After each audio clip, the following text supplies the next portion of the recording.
Everyone, स्वागत है आप सभी का आज की इस वीडियो में। आज की इस वीडियो में मैं एक मोस्ट इम्पॉर्टेंट थ्योरी के बारे में बात करने वाली हूँ जिसका नाम है सामाजिक सांस्कृतिक सिद्धांत। इस सिद्धांत को वाइगोत्स्की ने दिया था। यहाँ से आपके पेपर में 2 क्वेश्चन पूछा जाता है, बट 2 नहीं तो एक क्वेश्चन 100% पूछा जाएगा, कोई भी नहीं काट सकता है। ये आपके सीडीपी का एक मोस्ट इम्पॉर्टेंट चैप्टर होता है। पियाजे, कोहलबर्ग, वाइगोत्स्की और हार्वर्ड गार्डनर, ये चारों ही थ्योरी आपके लिए मोस्ट इंपॉर्टेंट होती है। यहाँ से क्वेश्चन हर बार पूछा गया और इस बार भी पूछा जाएगा। तो सबसे पहले हम जानते हैं वाइगोत्स्की के बारे में। तो ये कौन थे? ये एक रूसी मनोवैज्ञानिक थे और इन्होंने सामाजिक सांस्कृतिक पहलुओं पर विशेष ध्यान दिया था। जैसा कि इनके थ्योरी या इनके सिद्धांत के नाम से ही आपको पता चल जाता होगा कि इन्होंने समाज और संस्कृति के बारे में विशेष ध्यान दिया। इनका मानना है कि जो बच्चे का विकास होता है वो सामाजिक अंतःक्रिया द्वारा ही होता है या सामाजिक अंतःक्रिया पर ही निर्भर होता है। इन्होंने कहा कि जब बच्चा समाज में और संस्कृति में परस्पर संबंध बना करके रहता है तभी उसके अंदर भाषा का डेवलपमेंट होता है, भाषा का विकास हो सकता है। इनकी थ्योरी में सबसे मोस्ट इंपॉर्टेंट ये 3 चीजें हैं, यस, यल, सी। यस मतलब क्या होता है? सोशल यानी कि समाज। फिर सी मतलब कल्चर, यल मतलब लैंग्वेज। इन्होंने इन 3 चीजों को एक दूसरे से इंटर रिलेटेड बताया, अंतर संबंधित बताया। क्योंकि इनका मानना था कि जब बच्चा समाज में रहता है तो उसके अंदर धीरे धीरे उसकी संस्कृति का विकास होता है और जब समाज और संस्कृति का परस्पर संबंध बना रहता है तभी बच्चे में क्या होता है? भाषा का विकास होता है। भाषा का जो विकास होता है ये एक यंत्र होता है, क्योंकि इसी के माध्यम से हम एक दूसरे से बातचीत कर पाते हैं, एक दूसरे की भावनाओं को समझ पाते हैं, कोई क्या कर रहा है जान पाते हैं। तो हमारे अंदर भाषा का जो विकास होता है ये बहुत ही जरूरी होता है। ये कहाँ से आता है? तो समाज और संस्कृति के परस्पर संबंध से आता है। ये तीनों क्या है? आपस में इंटर रिलेटेड है, अंतर संबंधित है। एक के बिना दूसरा क्या है? अधूरा होता है। तो कभी भी पूछ ले कि सामाजिक सांस्कृतिक सिद्धांत किसने दिया, तो वाइगोत्स्की ने दिया। 1 नंबर का क्वेश्चन यही पूछ लेता है। फिर इनके बारे में समझने के बाद हम पढ़ेंगे कुछ इनके इंपॉर्टेंट टर्म्स के बारे में। इन्होंने जो इंपॉर्टेंट टर्म्स दिए हैं यहाँ से क्वेश्चन पूछता है, अब इन्हें समझते हैं। सबसे पहले मैं बता दूं, MKO का फुल फॉर्म होता है मोर नॉलेजेबल अदर, यानी कि ज्यादा ज्ञानी दूसरा। जैसे आप कुछ भी सीखते हैं तो उसी से सीखने जाते हैं ना जिसको आपसे ज्यादा पता होता है। फिर है JPD मतलब होता है जोन ऑफ प्रॉक्सिमल डेवलपमेंट, संभावित विकास का क्षेत्र कहिए या समीपस्थ विकास का क्षेत्र कहिए, दोनों में से आप कुछ भी कह सकते हैं। फिर है स्कैफोल्डिंग मतलब होता है अस्थायी मदद कहिए या हेल्प कहिए, पार्ट या मचान, ढांचा। हिंदी में बहुत सारे इसके नाम हैं बट इंग्लिश में सिर्फ एक ही है, स्कैफोल्डिंग। अब मैं इनके इंपॉर्टेंट टर्म्स को एक ग्राफ के थ्रू आपको समझाने जा रही हूँ। यदि ग्राफ आपको समझ में आ गया तो एक क्वेश्चन पूछे चाहे 10 क्वेश्चन पूछे, आप सारे क्वेश्चन सॉल्व कर सकते हैं। सबसे पहले देखते हैं, ये एक बच्चा है, इसको क्या चाहिए? साइकिल चलाना सीखना है।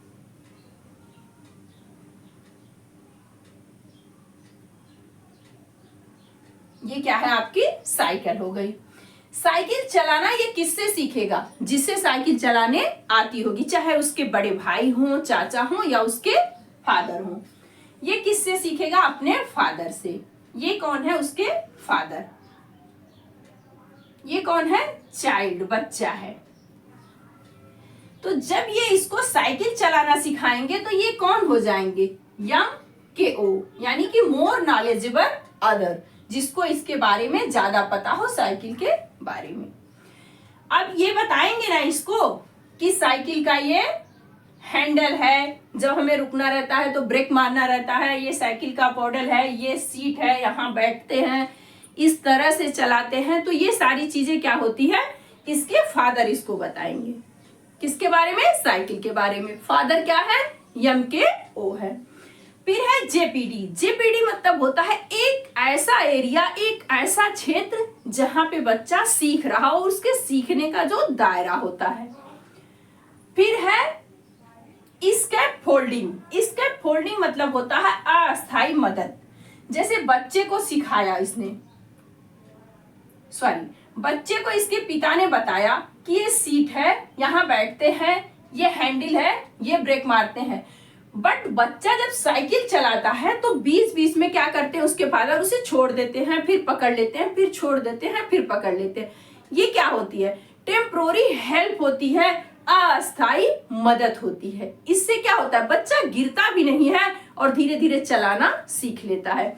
जब एक बार उसे बता देते हैं कि यहाँ रुकने के लिए ब्रेक मारते हैं, चलने के लिए पॉडिल मारते हैं, कैसे चलेंगे, फिर जब थोड़ा चलता है फिर उसकी हेल्प करते हैं, फिर छोड़ देते हैं, फिर वो खुद से चलता है।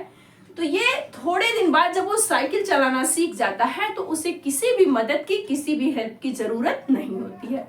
तो ये क्या कहलाता है? स्कैप फोल्डिंग कहलाता है। आई थिंक तीनों टर्म्स आपके समझ में आ गए होंगे। यम के ओ फादर है, साइकिल के बारे में जो थोड़ी मदद दे रहा है, उसको छोड़ रहा है, वो कौन है? स्कैप फोल्डिंग है। मतलब बताया उन्होंने कैसे साइकिल चलाते हैं, कैसे क्या करते हैं, बीच बीच में उसको पकड़ा छोड़ा, ये क्या है? टेम्पोररी यानी कि स्कैप फोल्डिंग। जेपीडी क्या होता है? Zone of proximal development. एक ऐसा एरिया, एक ऐसा क्षेत्र जिसके बारे में उसे सीखना है, एक ऐसा दायरा, ये क्या होता है? जेपीडी।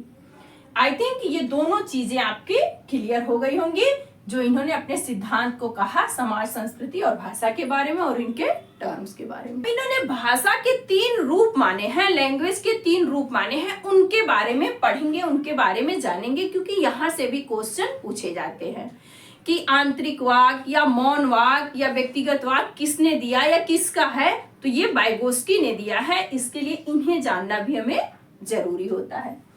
सबसे पहला क्या है? Social speech. सोशल स्पीच मतलब सामाजिक वाक। सामाजिक वाक कितने से कितने साल के बच्चे काउंट किए जाते हैं? तो 0 से जो 2 वर्ष के बच्चे होते हैं वही काउंट किए जाते हैं, क्योंकि 2 साल का बच्चा जो होता है वो घर में खेलता है या तो अपने पास पड़ोस में। तो ये कहाँ काउंट किए जाएंगे? सामाजिक वाक में। फिर है प्राइवेट स्पीच। प्राइवेट स्पीच मतलब व्यक्तिगत वाक। व्यक्तिगत वाक कहिए या व्यक्तिगत वार्ता कहिए, दोनों बातें एक ही होती हैं। इसमें 3 से लेकर के जो 6 वर्ष के बच्चे होते हैं वे काउंट किए जाते हैं। यहाँ बच्चा क्या करता है? खुद से ही, अपने मन से ही, अपने में ही बोल बोल के बातें करता है। उसे किसी फ्रेंड्स, किसी मम्मी पापा पड़ोस की जरूरत नहीं होती है। ये बच्चे जो होते हैं वो खुद से ही, अपने में ही बोल बोल के बातें करते हैं। फिर 3rd नंबर पे है साइलेंट इनर स्पीच, यानी कि मौन आंतरिक वाक। मौन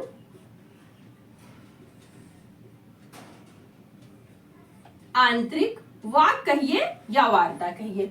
इसमें 7+ ईयर्स के बच्चे काउंट किए जाते हैं। ये क्या करते हैं? अपनी मन की बातों को अपने ही मन में करते हैं, अपने से ही, अपनी मतलब बोल बोल के इन्हें पढ़ने की जरूरत नहीं रहती है। ये जो भी पढ़ते हैं खुद से ही, खुद के मन में ही पढ़ते हैं। तो आई थिंक ये सारी चीजें आपको समझ में आ गई होंगी। यही इनके थ्योरी के इम्पोर्टेंट पॉइंट हैं जितना मैं डिस्कस की हूँ। इनसे बाहर कहीं से भी क्वेश्चन नहीं पूछे जाते हैं, बट क्वेश्चन जो होते हैं यहीं से आने होते हैं। इनके टर्म्स, इनकी लैंग्वेज के रूप और इन्होंने जो सोशल कल्चर लैंग्वेज के बारे में कहा। तो वीडियो पसंद आई होगी तो लाइक शेयर और सब्सक्राइब जरूर करिएगा, क्योंकि आपके एग्जाम तक जितने भी सीडीपी के इम्पोर्टेंट चैप्टर हैं उन सबको मैं एक एक करके डिस्कस करूंगी। बट वीडियो पर डे नहीं अपलोड कर पाती हूँ, उसके लिए थोड़ी सी प्रॉब्लम है बेटा, इसके लिए। तो आज के लिए इतना ही। नेक्स्ट वीडियो में मिलती हूँ नेक्स्ट टॉपिक के साथ। Bye bye, take care.